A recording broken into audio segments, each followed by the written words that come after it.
નમસ્કાર મિત્રો, સ્વાગત છે તમારું આપણી આ યુટ્યુબ ચેનલમાં જેનું નામ છે ગુજરાતી જીકેની જમાવટ. તો ગઈકાલે સોમવારના રોજ સુપ્રીમ કોર્ટ દ્વારા દેશભરના SC/ST એટલે કે શિડ્યુલ કાસ્ટ અને શિડ્યુલ ટ્રાઇબ્સ, અનુસૂચિત જાતિ અને અનુસૂચિત જનજાતિના જે ઉમેદવારો અને લોકો માટે એક મહત્વપૂર્ણ ચુકાદો જે છે તે સુપ્રીમ કોર્ટ દ્વારા આ રિઝર્વેશન પર આપવામાં આવ્યો છે. ઘણા લાંબા સમયથી જે કહી શકાય કે વિવિધ સરકારી ભરતીઓ હોય કે પછી જે સરકારી કર્મચારીઓ માટેના જે પ્રમોશનના નિયમ હોય, આ તમામમાં જ્યારે આ રિઝર્વેશન કેટેગરીને લઈ અને અડચણો આવતી હતી ત્યારે સુપ્રીમ કોર્ટે જે ગઈકાલે નિર્ણય આપ્યો છે તે નિર્ણય જ્યારે દેશભરમાં હવે કહી શકાય કે SC/ST ઉમેદવારો અને SC/ST જે કર્મચારીઓ છે તેમના માટે પ્રાણરૂપ સાબિત થશે તેવું લાગી રહ્યું છે. તો જાણીશું આજના વિડીયોમાં આપણે વિગતવાર કે ગઈકાલે સુપ્રીમ કોર્ટ દ્વારા રિઝર્વેશન પર કયો મહત્વપૂર્ણ નિર્ણય લેવાયો છે અને આના કારણે ઉમેદવારોને હવે શો લાભ મળશે, કર્મચારીઓને શું ફાયદો થશે તેના વિશે આપણે વિડીયોમાં વિગતવાર ચર્ચા કરીએ. તો વિડીયોના અંત સુધી બન્યા રહો.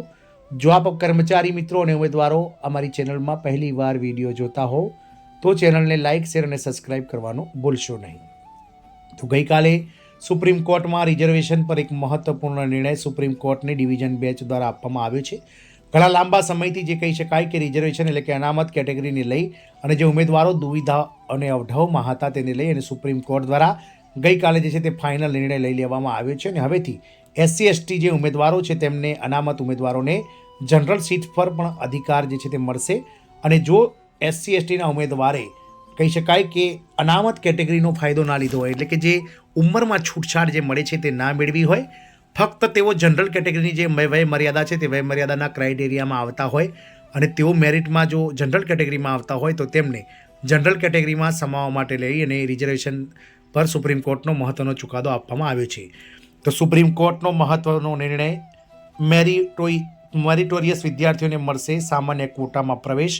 સુપ્રીમ કોર્ટે રદ કર્યો મધ્યપ્રદેશ હાઈકોર્ટનો નિર્ણય. જે ઇમ્પોર્ટન્ટ ડિસિઝન છે આ રિઝર્વેશન પર, જેમણે મધ્યપ્રદેશ હાઈકોર્ટનો જે જૂનો ચુકાદો છે તેને રદ કર્યો છે. સુપ્રીમ કોર્ટે મંગળવારે અનામત સંબંધિત મહત્વનો નિર્ણય આપ્યો છે, જેમાં મધ્યપ્રદેશ હાઈકોર્ટના એક આદેશ પર ચુકાદો આપતા સરકાર દ્વારા આ આદેશને રદબતલ કરી દેવામાં આવ્યો છે અને સુપ્રીમ કોર્ટ દ્વારા નવો આદેશ જારી કરવામાં આવ્યો છે.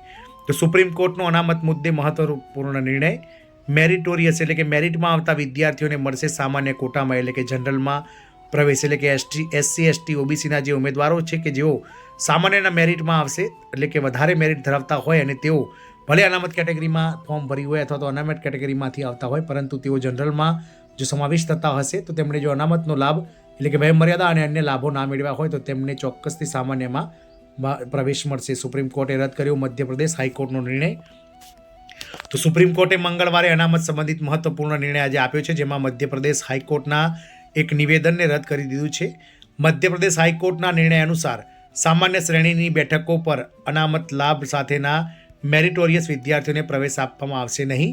સુપ્રીમ કોર્ટે આ નિર્ણયને પલટવાનો આદેશ આપ્યો છે. આપ સૌને જણાવી દઈએ કે ગત રોજ મધ્યપ્રદેશની જબલપુર હાઈકોર્ટ દ્વારા જે છે તે MBBSના વિદ્યાર્થીઓને લઈ અને જે એક PIL થઈ હતી તેના ચુકાદામાં એક અતિ મહત્વપૂર્ણ ચુકાદો આપ્યો હતો તેના તરફેણમાં, જેમાં કહ્યું હતું કે જે ઉમેદવારોએ અનામતનો લાભ મેળવી અને સારું મેરિટ ધરાવતા હોય છતાં પણ તેમને જનરલમાં સમાવેશ ન કરી શકાય, તેઓ અનામતનો લાભ મેળવતા હોવાથી તેમને અનામત કેટેગરીમાં જ પ્રવેશ આપવામાં આવશે. આથી મેરિટોરિયસ જે કહી શકાય કે જેઓ SC/ST OBC કે જેઓ વધારે મેરિટ મેળવતા હતા તેઓ પણ જનરલ કેટેગરીની જગ્યા પર આવતા ન હતા અને તેમનું કહી શકાય કે જે કેટેગરી છે SC/ST OBC તેનું મેરિટ જે છે તે ઘણી ભરતીઓમાં જનરલ કરતાં પણ ઊંચું જતું હતું, કારણ કે મધ્યપ્રદેશ હાઈકોર્ટના ચુકાદાને સમગ્ર દેશમાં ટાંકવામાં આવ્યો હતો. ત્યારે સુપ્રીમ કોર્ટે મધ્યપ્રદેશ હાઈકોર્ટના આ નિર્ણયને પલટાવી અને નવો નિર્ણય આપી દીધો છે. નિર્ણયની વિગતની વાત કરીએ તો સુપ્રીમ કોર્ટે જણાવ્યું છે કે જો OBC એટલે કે અધર બેકવર્ડ ક્લાસ, SC અનુસૂચિત જાતિ અને ST એટલે કે અનુસૂચિત જનજાતિ કેટેગરીના વિદ્યાર્થીઓ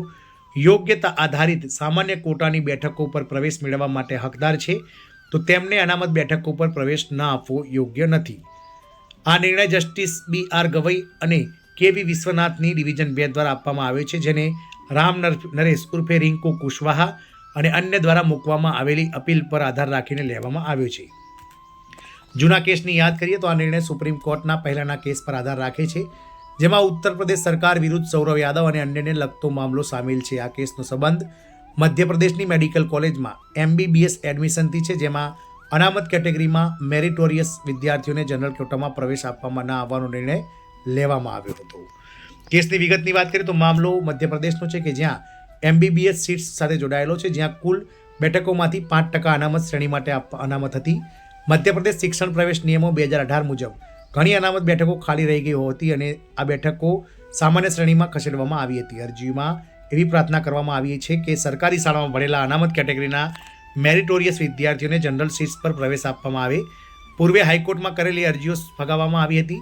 સુપ્રીમ કોર્ટે હવે તેમની તરફેણમાં ચુકાદો આપ્યો છે, જેના કારણે અનામત કેટેગરીના વિદ્યાર્થીઓને સામાન્ય કોટામાં પ્રવેશ માટે અધિકાર મળ્યો છે. આમ સુપ્રીમ કોર્ટ દ્વારા વર્ષો બાદ જે કહી શકાય કે રિઝર્વેશન પર SC ST OBCના ઉમેદવારોને ન્યાય આપવામાં આવ્યો છે અને હવે અનામત કેટેગરીના જે ઉમેદવારો છે તેમને જનરલ સીટ પર પણ પ્રવેશ ફાળવી શકાશે.